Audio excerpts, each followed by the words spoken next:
வணக்கம். ஆன்மா ஒளிரட்டும், மலரட்டும். இந்த பூமி யாருக்கும் சொந்தமில்லை. பூமிக்கு நாம் ஒரு யாத்திரையாக வந்தோம். யாத்திரை முடிந்ததும் நித்திரை கொள்வோம். இதுதான் ஏகாந்தம், இதுதான் நடக்கும். இந்த பூமி யாருக்குமே சொந்தமில்லை. நாம் ஒரு யாத்திரைகள் தான்.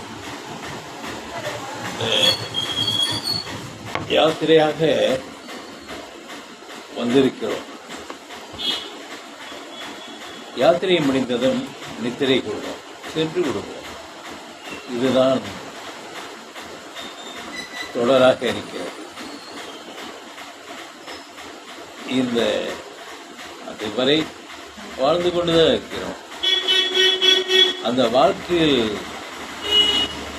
சீர்கேடு வரும்போதுதான் நம்மளை சிரமங்கள் தொத்திக் கொள்கிறது. அது நம் கையில் தான் இருக்கிறது. வாழ்க்கை வாழ்வதற்கு வேண்டிய நிலை நம் கைதான் இருக்கு, நம்ம கையில் தான் இருக்கிறது. எப்படி வாழ்வோம் என்று நிலையே நாம் தான் வகுத்துக் கொள்ள வேண்டும். அது பிறர் சொன்னாலும் ஏற்பதில்லை. நிச்சயமாக வலையில் விழுவது நாம் தான், சிக்கலில் சிக்குவது நாம தான் இருக்கிறோம். நம்மளுக்கு தகுந்தாற் போல வாழ்க்கையும் நம்மளுக்கு தகுந்தாற் போல செயலும் இருக்கும்போது எந்த சிக்கலும் இல்லை, எந்த வலையும் இல்லை, எதிரையும் விழுவதில்லை. யதார்த்தமாக இருக்க வேண்டும். இருக்கும்போது நிச்சயமாக சிக்கல் நம்மளை தொத்தாது. நாம் ஆசை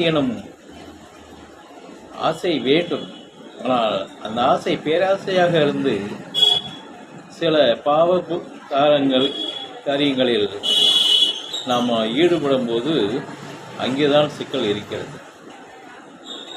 நிச்சயமாக நாம் இறையை பற்றி கொண்டு இறை ஏக்கமாக இருக்கும்போது என்ன தேவையோ அதோட செயலும் வேணும். நம்ம செயல் இருக்கும்போது நெசசரி என்ன தேவையோ நிச்சயமாக அதை இறையை கொடுக்கும். அதுதான் வாழ்க்கையினுடைய இன்ப காலம், சுகமான காலம் நம் கையில் தான் இருக்கிறது. அந்த படகை செலுத்தி கொண்டு இருப்பது துடுப்பு நம்ம கையில் தான் இருக்கிறது. ரிவர்ஸும் எடுக்கலாம், முன்னோக்கியும் எடுக்கலாம்.